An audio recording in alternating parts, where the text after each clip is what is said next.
Hello, you are listening to Germantown Community Radio WRGU 92.9 FM. Welcome to the Jumpstart Philly Real Estate Radio Show, a weekly radio program that spotlights positive real estate development and neighborhood revitalization throughout Philadelphia. I'm your host, Derek Hengemel. Jumpstart Philly is a unique community development program that trains, mentors, networks, and provides funding to aspiring real estate developers in 7 different Philadelphia neighborhoods, including Germantown, where the program was founded. Jumpstart believes that you can do well by doing good and focuses on removing neighborhood blight, scattered site rehab, creating a healthy mix of affordable and market rate housing, and avoiding gentrification through slow, steady growth and keeping wealth local. Interviews are conducted during Jumpstart Germantown's weekly Jumpinar series on Monday nights at 7 p.m., held via Zoom webinar. For more information about these events, check out the events page at jumpstartgermantown.com.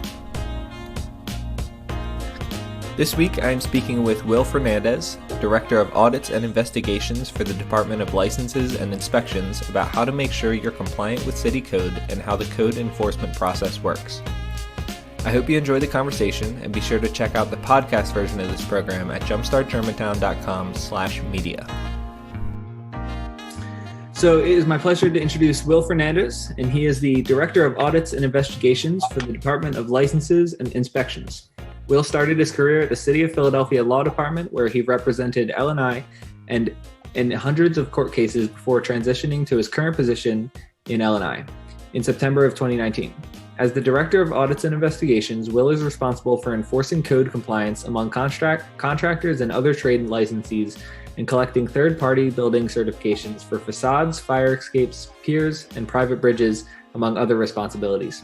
Will earned a BA in economics from Cornell University and then graduated from New York University School of Law. He is a member of the Pennsylvania Bar and lives in South Philadelphia. So without further ado, Will, thanks so much for joining us tonight. Thank you, Derek, and thank you for the kind introduction.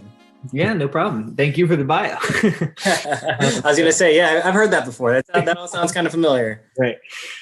So we have a lot to discuss tonight, and chances are we're not going to be able to cover all of it, but I do want to jump right into the conversation, and we'll start kind of with the background of L&I, and maybe you can tell us a little bit about the organization. I'm sure everybody in this call is super familiar with it if they've done a real estate project, or if they haven't done an investment or development project, they probably know what's coming with L&I. So hopefully you can kind of decode some of this for us. And in case there is anybody in this call who has no clue even what L&I stands for, maybe you can start by just giving us the rundown of what L&I is and what they do for the city.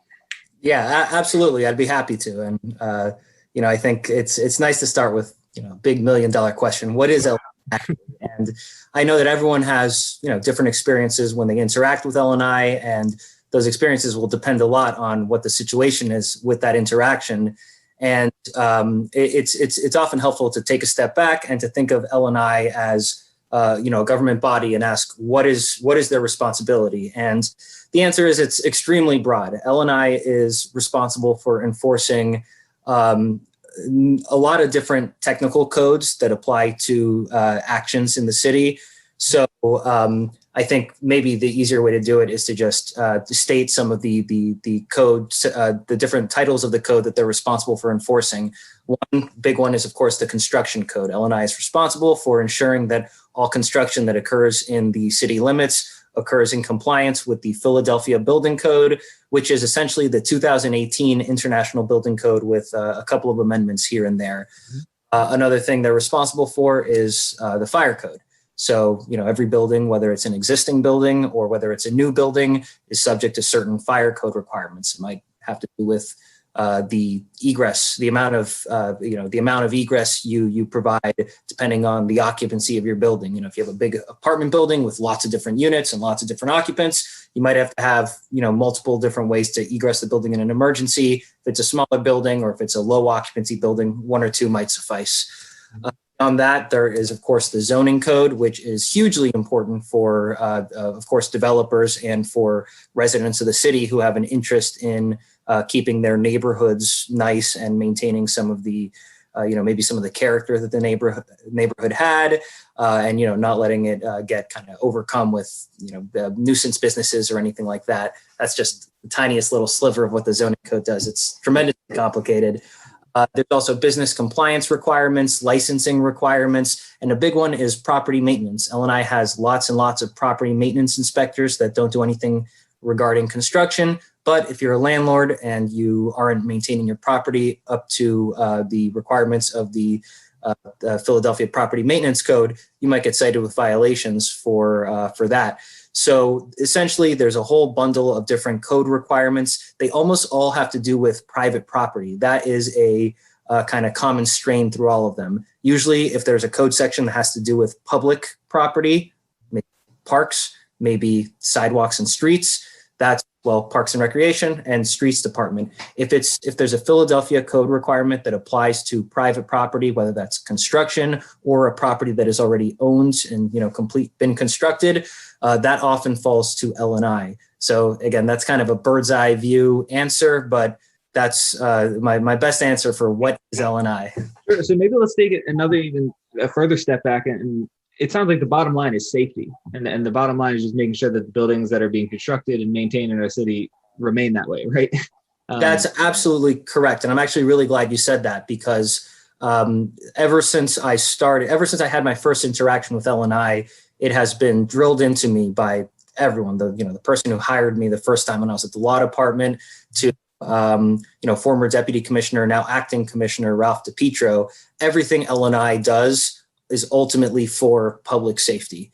That's always been L&I's number one mission. And yeah, you identified the other common strain, and probably the more important common strain throughout all of those different things that L&I does. They're all pretty much related to public safety, either very directly, such as the fire code, and in some ways, maybe indirectly, but still related to public safety, like, the zoning code and the property maintenance code. Those both touch upon safety issues, even if they're not directly speaking to them with their provisions. Right. And I'm sure you agree. I think that's an important thing to remember when dealing with an institution like L&I, where, tons of paperwork and lingo that you might not be familiar with. And it seems like they're just trying to get you at every angle. But, really the base of it all is safety and making sure that, what you're doing isn't going to cause big problems down the line, right? Yeah. I hear you make mention of paper and stuff like that, and I think it's a good opportunity to jump in and say there's no doubt that L&I is a bureaucracy. Nobody who's involved in construction is going to dispute that, and no one in Philadelphia involved in construction is going to dispute me on that. That's just kind of the nature of the beast when you're dealing with an agency like this. What the agency has to do is it has to implement and enforce all of these safety requirements and safety programs, and it needs to do that in an even-handed and fair way. And regardless of how you slice it, kind of, ultimately there's going to be annoying paperwork, delays, errors, and obviously I'm not saying that is accepted or tolerated in an L&I. I think every day it's an opportunity to improve those things and to move forward. But that's just always going to be a situation when you're dealing with an agency the size of L&I's. And I can tell you, L&I, L&I is a big department. We have lots of employees, but we have also a tremendous amount of work. And let me see if I have these. I have them somewhere relatively on hand. Yeah, here we go. Just very quickly, I won't belabor this, just, listing out numbers, but I can tell you in 2019, L&I issued just about 63,000 permits, just about 17,000 licenses, performed 300,000 inspections, and responded to 67,000 complaints. Those are all approximate numbers, but that's a lot of work that has to get done. And so it's a big department. There's lots of people. There's always plenty to do, and there's always plenty of action going on. That's for sure.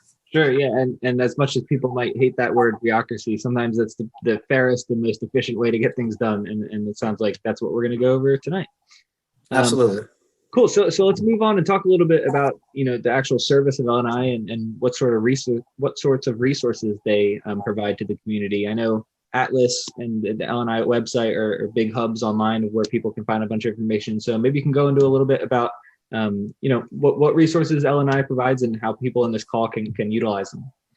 Yeah, absolutely. So I think the first thing I want to say is that a lot of times if you're dealing with L&I issues, things can get very complicated very fast. And it can be overwhelming at times where you don't even know, how to kind of get your foot in the door with starting to figure out whatever problem it is you're trying to deal with. And so there's really two places, you already named them, where I would recommend people first go to, try to find the place they can put their foot in the door. Or if they're a little bit more ambitious and a little bit more adventurous, maybe they're trying to figure it all out, going off these resources, and that is doable. So I think first I'll talk about Atlas a little bit. Now, what Atlas is it's a website that was created that basically puts a lot of the data L&I collects and a lot of the information L&I has, puts it out there accessible to the public and makes it, nice and organized and easy to find. So if everyone should write down, this is I really couldn't recommend it more. The website is atlas, ATLAS, .phila.gov, Phila, PHILA. So atlas.phila.gov. If you go to the website, you'll basically see, like a very nice looking, basically like a Google map of Philadelphia. And if you plug in any address, whether it's, your address, the address of a project you're considering starting, whatever it is, Atlas will go to that address. And then you will see on the left hand, you'll have a bunch of different different kinds of information that you can obtain. So one thing you can see on there is the OPA information. OPA is the Office of Property Assessment. So that'll tell you who the owners of the property are, when the property was transferred to those owners. I think it might even list what the transfer price is. I know it does on the OPA website. I'm not sure if it does on Atlas, but I think it does. You'll also be able to get I believe you can get a link to search for some of the deeds for that property. Now, the OPA, it pulls all of its information from the deeds that are on file with the City Office of Records, but that's there too. I think the most important, certainly for my purposes, maybe for yours as well, the most important tab that's on Atlas is there's one that's just called L&I. And if you click on that, you can see historical permits, what permits were obtained for this property in the past. You can see current active permits.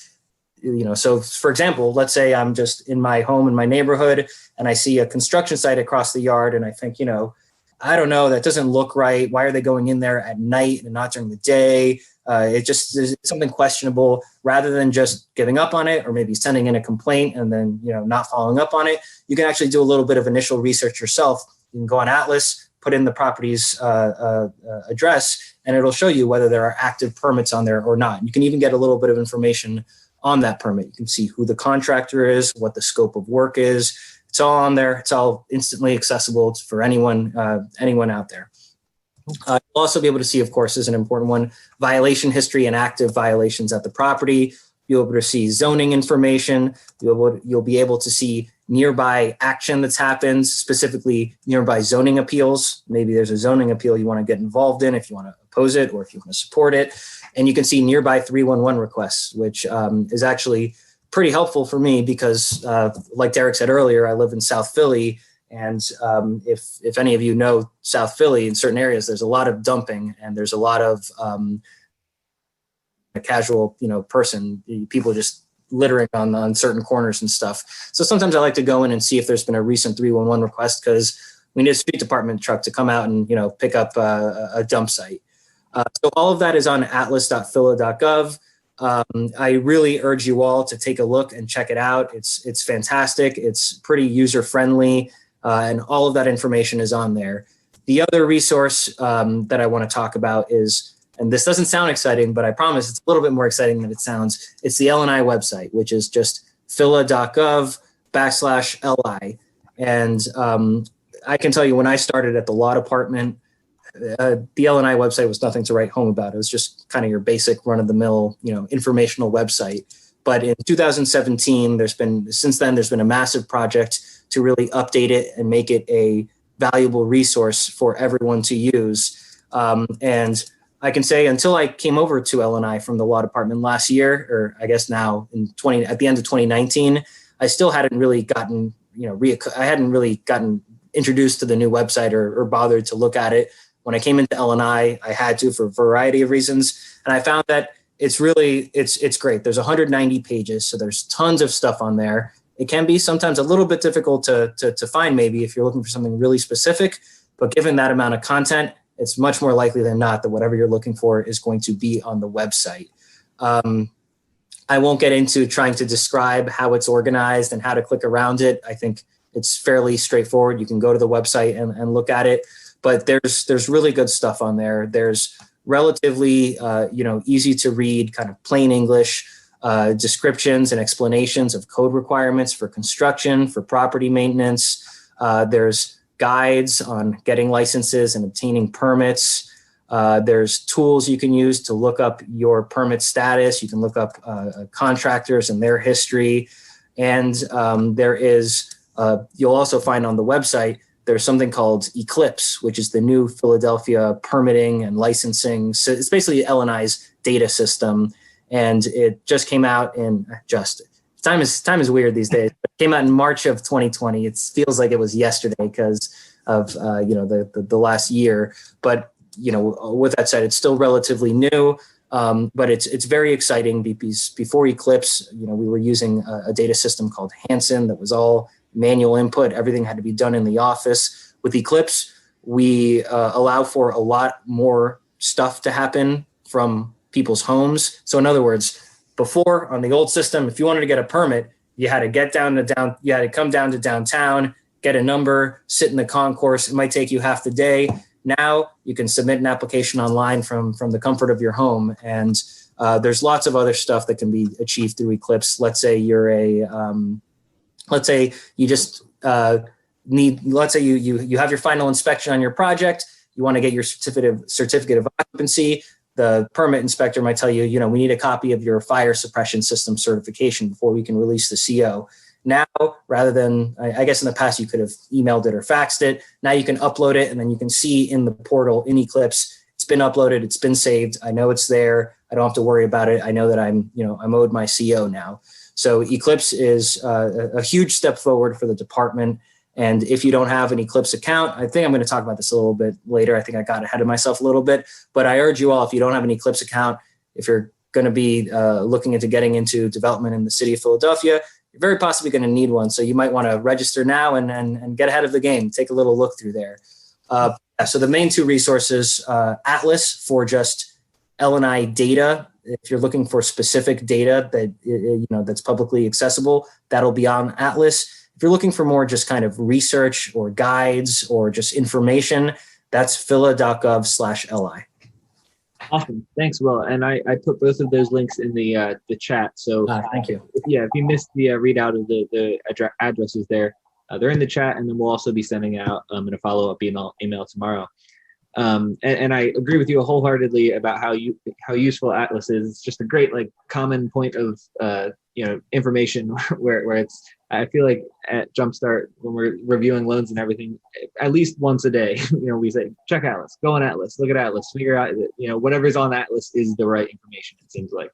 Yeah. And if I can actually jump back in, something that,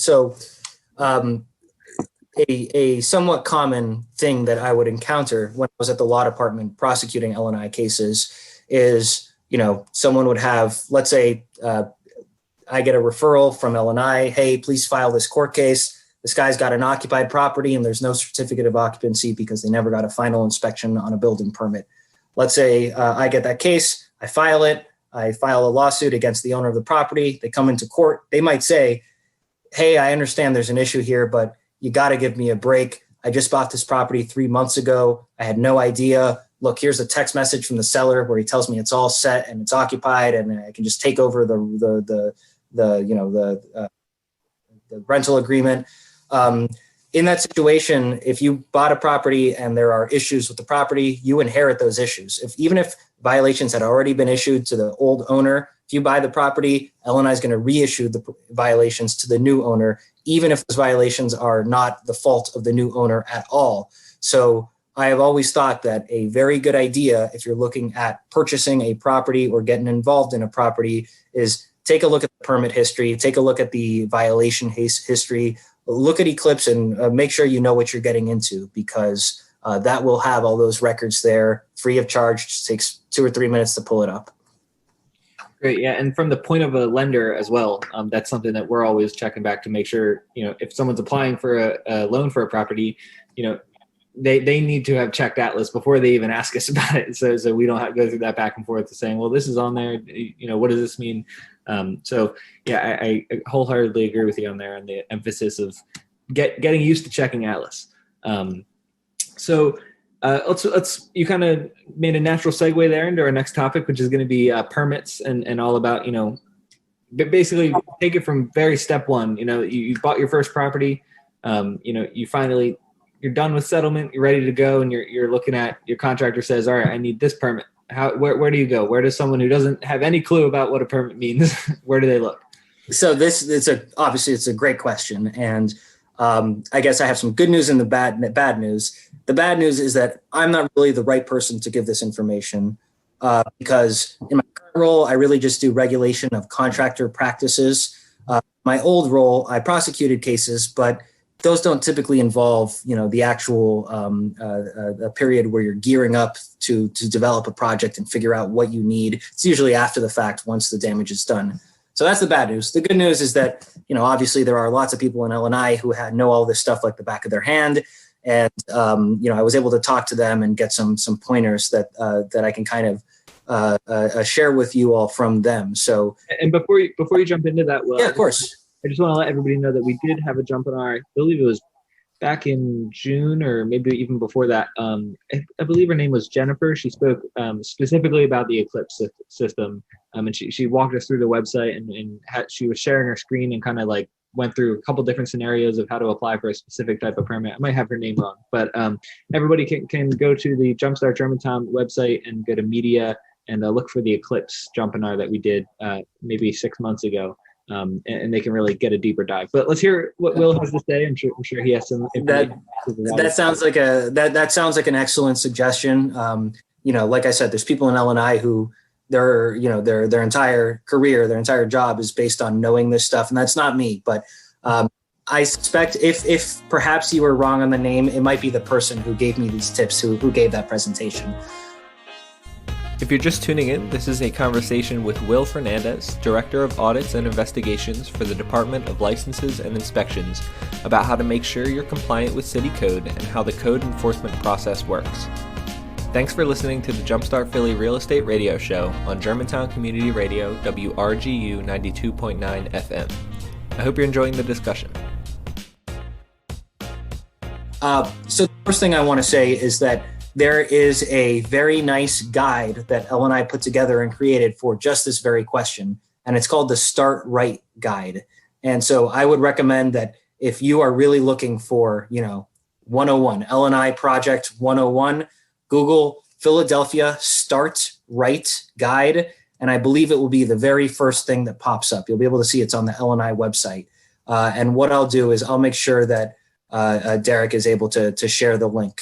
But that I found it already, so I'm going to put it in the fantastic. chat. Yeah, that's a very nice, easy to read, broken down to be as kind of straightforward as possible guide on, exactly this question. Where do I begin? How do I start to wrap my head around what I need to do to make this project go? So I really recommend that everyone start by reading that if you're looking for an introduction. Now, what was the rest of what I have? It's a little bit more specific. I asked for just kind of what are some of the top tips that you would share with respect to the permit application process, and what are some common permitting issues that you encounter when you're reviewing plans down in the concourse or dealing with customers who have issues about their permit applications. And the very first one I got is it's important to understand the difference between a complete demolition and new construction project versus an alteration project. And I can actually put my own little twist or my own little addendum to this one. I know of a project where it was a developer and a contractor working together. They went through all of the expense and effort and trouble to obtain a new construction permit, which I'm sure some of you know is no walk in the park. It's expensive and it takes a lot of work. You got to pay architects, you got to pay engineers, you got to pay all sorts of people. And they got that permit issued to them. God knows how many thousands of dollars they poured into obtaining the permit. They put in the application. They dealt with L&I a couple months, maybe a month, 6 weeks later. They obtained the permit. They think they're in the clear. They think they're good to go. They call L&I for their initial inspection, which every job site requires before it becomes active. The inspector comes out to the site, and what he says is, oh, whoa. Look, this site has 2/3 of the floor joists removed. This isn't an alteration. This is a demolition and new construction. And basically that permit, all of that work, it got thrown in the trash, and they more or less had to start all over because it was a new permit. There was a different type of permit required. So the thing you need to know is once you remove 2/3 of the joists from a structure and any portion, of an exterior wall, you can no longer get an alteration permit for that project. That is now a new construction project if you're going to do any work to it. So 2/3 of the joists and any portion of the exterior, and there's going to be new code requirements. So in other words, maybe if those joists hadn't been removed, you'd be working out of the existing building code, and you wouldn't have to swap out the plumbing to meet the new requirements. You wouldn't need to make sure you meet the newest requirements of the fire code, which might be a little bit more stringent. Maybe you need to install a sprinkler system now, which is extremely expensive. So there's a very bright line. 2/3 of joists removed, any portion of the exterior wall removed. Once that happens, you're in new construction land, and it's going to be a lot more expensive. You're going to have to get a demolition permit and a new construction permit. If you don't remove 2/3 of the joists and you don't remove a portion of the wall, then you're likely going to be able to get by with an alteration permit, which is going to be much more cost effective. You're not going to have to bring it up to code. You're going to have the existing building code, which is preferable for most developers. So that is a common error because it can seem like a very kind of nitpicky distinction, but it's huge in practice. So that's a big one. Great. The next thing, I'm sorry, go ahead, Derek. No, it sounds like you had more. You want to continue with the permit tips? Yeah, well, so the next thing I had in my permit tips is get used to Eclipse. So I already touched on this. I'll speed right through it. What I would recommend to everyone is you can Google Philadelphia Eclipse, or you can find it on the L&I website. There's an Eclipse FAQ, and I think Derek should be able to share the link to that. Derek, it's on, if you have my old PowerPoint, it's on slide 18 of that old PowerPoint. Perfect. But it's a very comprehensive FAQ on basic Eclipse issues. I know that, registering for an account and getting used to a new online portal can be a lot to chew on. And so I recommend everyone start with that FAQ. If you hit any issues, you can always refer to that FAQ. But everything, especially given the pandemic, nearly everything is being done through Eclipse now. So you really put yourself at an advantage if you're familiar with it. Awesome. Great. And Will, I appreciate you, even though it's not, your specialty knowledge, I appreciate you reaching out to your colleagues and kind of getting the industry secrets. so I'm sure everybody appreciates that. And thanks for going the extra step there. Now let's move into another section, which I think you're probably a little bit more familiar about, which is the code enforcement process and sort of the back end of, like the opposite of a permit kind of. So maybe we can just dive in a little bit and you can tell me or tell the attendees in the call here, like if people don't really know what code enforcement means or like what sort of significance that has for not only your dealings as an investor, but as a somebody who's contributing to the city's growth. What are some common culprits and what sorts of things like do you see a lot or what sorts of things don't you see a lot? And what should that process look like and like how to make it as least troubling as possible? I know it's a lot to ask, but hopefully. No, that's okay. No, this is what I spent, the first 5 years of my career working for the city of Philadelphia. I was it's now got a different name that I can't even remember, but it was called the Code Enforcement Unit at the Law Department. And, we did a couple things, but a lot of our time was spent on, code enforcement. And so I guess to start with, code enforcement is the process by which the city addresses violations of the Philadelphia Code that it has established. In short, it's what the city does in order to bring violations that currently exist into compliance, to deter future violations, and to certainly an aspect of it is to discipline or punish or fine people who have violated the Philadelphia Code.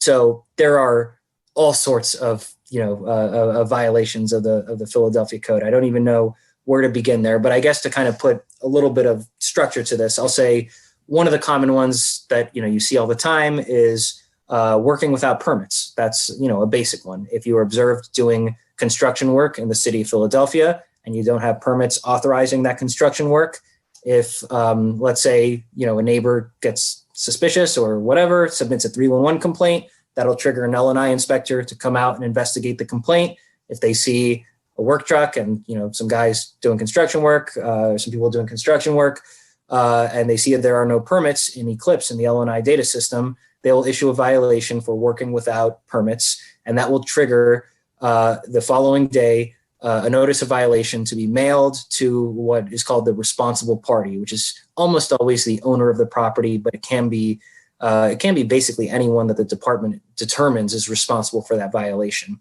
And so that is how, in every single instance, the code enforcement process begins, with the issuance of a notice of violation.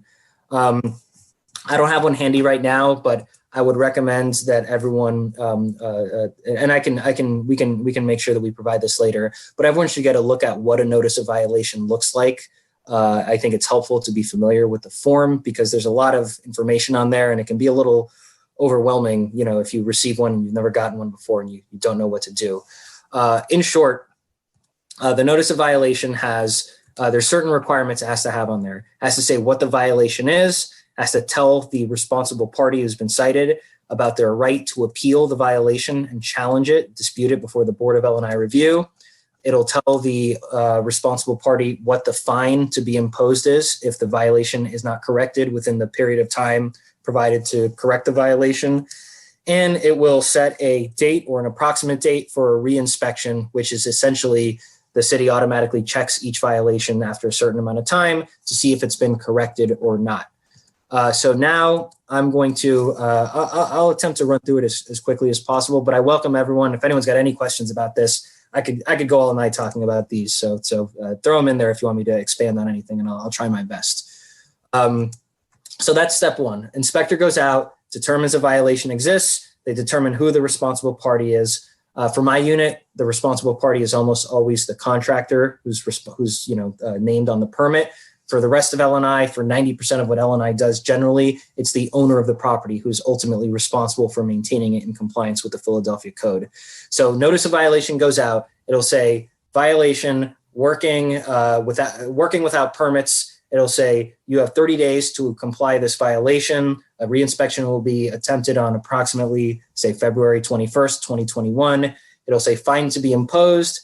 For working without permits, I believe that's a class 1 violation, and so it's $300, but it's $300 per day that the violation exists, which is obviously it means it's a lot of. It means there's a potential for a huge fine here if violation is not achieved within the time period. So you get that in the mail. Says you have 30 days. The other thing I forgot to mention is it'll say you have the right to challenge this violation to the Board of L&I review. Now, I think by far the most important thing, if you are a owner of a property or otherwise a responsible party and you're cited with a notice of violation, is if you disagree with the notice of violation in any way, you should challenge it.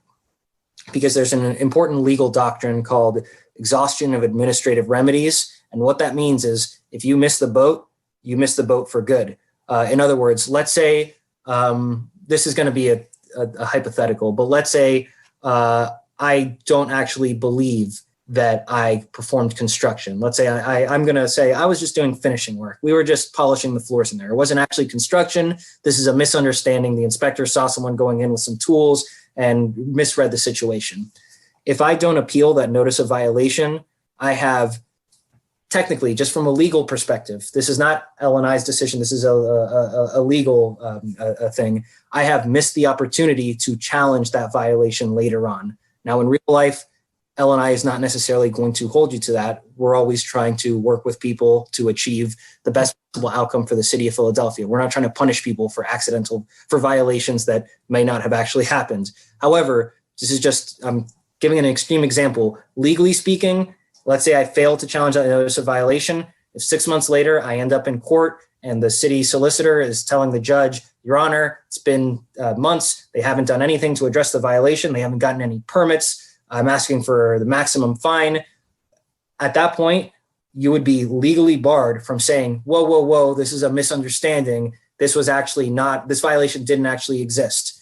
Now, like I said, in real life, the lawyer would meet you in the hallway, and if they actually thought that it was issued in error, they likely wouldn't go forward and ask for a fine. They would likely try to figure out if that was the case or not. But I'm saying this to really emphasize, if you have a beef with the notice of violation, appeal it. Appeal it to the Board of L&I Review. You'll get a board hearing. Yes, you'll have to either join a Zoom or go into a board hearing and go before the board. But the board is, they're understanding. They want to hear from everyone. They're trying to make the right decisions under the code and under kind of general considerations of fairness. And so make sure that you take the opportunity that the Constitution, the federal and the state Constitution provide for you, and use that due process, appeal the notice of violation if you disagree with it. So I'm really going to hit fast forward here. I know I promised this, and then you're good. To do so. We can for another 10 minutes or so, and then we'll go into the Q&A. So we're good. Okay, great. Okay. No worries. Okay, so I'm that developer. I've been hit with a notice of violation, failure to obtain permits, working without permits. Let's say I don't do anything for this hypothetical. 30 days later, the inspector who issued the violation in the first place, they'll come into the office in the morning and they'll see on their to-do list for the day, reinspection. And that means they have to go back out and they have to see if the violation still exists. What that will actually look like, for a violation like doing construction work without the required permits, they would just check the system most likely and see if a permit had been applied for or obtained to legalize the work that happened. This always struck me as a little bit weird, but it makes sense in practice. If you get cited for working without permits, yes, you have to get the permit even if the work is already completed. You have to retroactively legalize the work. And that can be very difficult and very expensive, because it's going to be tough to find an engineer who's going to, basically approve work that was done without permits retroactively. That can be difficult. So this goes without saying, given my position, but I really recommend against doing work without permits. You can get cited, you can jam up your project, and you can get hit with a lot of fines. So anyways, 30 days later, reinspection happens. If there's been no permits issued, that means the violation remains open. The inspector marks the reinspection failed. So 30 days after that, we're now 60 days from the violation date. There's the second reinspection, the third inspection total. Inspector will go into the system. They'll see, oh, still no permits, failed. So now there's been 3 inspections failed. The first one where the violation got issued, the first reinspection, and the second reinspection. Just like in so many things, it's kind of a 3 strikes you're out system. On that third failed inspection, aka the second failed reinspection, the inspector kicks it over to the law department for actual court enforcement, legal enforcement. So this is where, in my old job, I would come into the picture. I would get a folder put on my desk. It would be a referral from L&I for violations, and every single time it was a violation that had been existing for, typically at least 60, sometimes 90, 120 days. And it will have been a violation where there have been 3 failed inspections. And at the law department, I would draft a complaint and I would file it to either Philadelphia Municipal Court or Philadelphia Court of Common Pleas. And what I would do at that point is basically it's a twofold approach. Approach number 1, get the violation into compliance. So if this was municipal court, at the first court date, I would meet with the responsible party, assuming they had been served and appeared in court. And I would tell them, look, you've got a violation here for working without permits. That's a fine of $300 per day. It's been open for 90 days. That's a fine of $27,000 if I ask the judge for it. We're going to schedule you to come back to court in 30 days. At that time, I want to see that a permit application has been submitted, and I want you to bring a copy of the permit application to court so I can review it and make sure that it appears to be good. If you don't do that, the next court hearing will go before the judge, and I'll have no choice but to request a fine.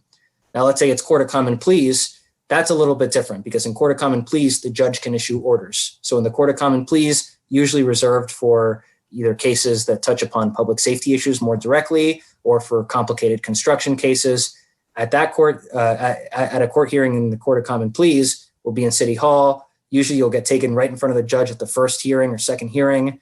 will, put on evidence to the judge. I'll have an inspector swear in. The inspector will testify about what the violation is, why there's been no compliance, how long it's been that the violation has been open. And then the lawyer will ask the judge for an order, and the judge will usually order either what the city has requested or something similar to what the city has requested, or if the property owner or responsible party has made a good case or explained themselves or provided a compelling rationale or excuse for the situation, the judge might not do it. But what the city will usually request from the judge is an order with fines and an order to comply the violation, aka the judge will write by the next hearing or by February 1st, 2021, the judge can basically write out however they want. Defendant shall have obtained a permit to remedy the violation. If they have not, a fine shall be issued of $10,000 plus $300 per day that the violation continues open or whatever like that. So I want to take a moment now, and it's not that I want to scare anyone or worry anyone, but I think it's important to drive home just how important it is to avoid the court enforcement process. The fines can be huge. The fines can be staggering there. Like I said, the minimum, a class 1, that's the lowest on the tiers. A class 1 violation is $300 per day. Class 3 violation is $2,000 per day. Any violation of the zoning code is a class 3 violation. If your property is designated unsafe, it's a class 3 violation. Certain fire code requirements, those are class 3 violations.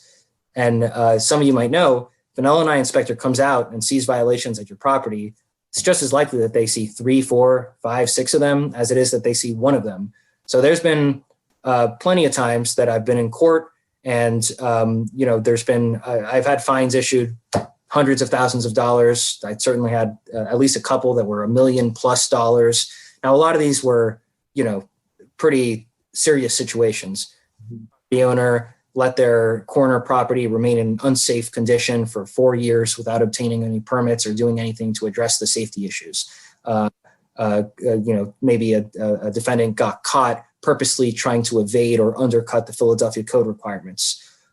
There's all sorts of different situations, but I really want to emphasize that the code, not the law department, not L&I, the code sets forth tremendous fines for violations. And so it's in everyone's best interest to, if you get cited with a notice of violation, don't get intimidated or overwhelmed.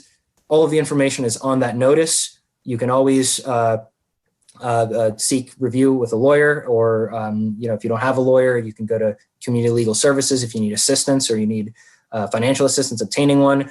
But it's always best to take quick action, because once you're out of that compliance window, and especially once you're out 60 or 90 days from the date of violation, you're really, you're taking on a lot of risk. You're taking on a lot of risk, and there's the potential for a lot of delay. So I think if anyone takes one piece of advice away from this, it's, if you get cited with a notice of violation, take it seriously and turn all your energies to addressing that violation and getting the matter taken care of and marked complied. You should, that's a little L&I lingo. Violations, they're issued and then they're marked complied, aka they're closed out. Usually you'll want, just for your own records, I imagine, you'll want to get either in writing or, very, very directly stated from an L&I official that a violation is complied. And you can check that on Atlas. But until that's done, that should be your priority number one if you get cited. Now one last thing I'll say, the notice of violation will have an email address for the inspector who issued it. It'll have the address and phone number for the district office where the inspector is based out of.